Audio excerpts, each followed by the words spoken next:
जी आलू ले लो, कांदे ले लो, आलू ले लो, कांदे ले लो। सुबह से ना कोई ना बिका है आधा प्याज, कांदा ना बिका है आधा कांदा।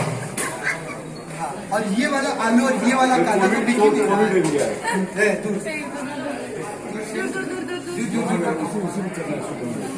साइड में लगा दीजिए। चल अब ये ठेले को साइड में यहाँ जा।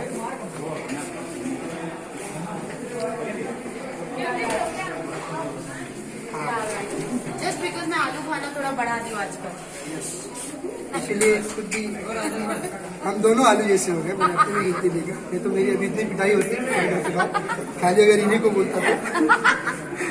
और मैं बिल्कुल दिखना नहीं चाहता हूँ फिल्म के एंड ऑफ द शेड्यूल।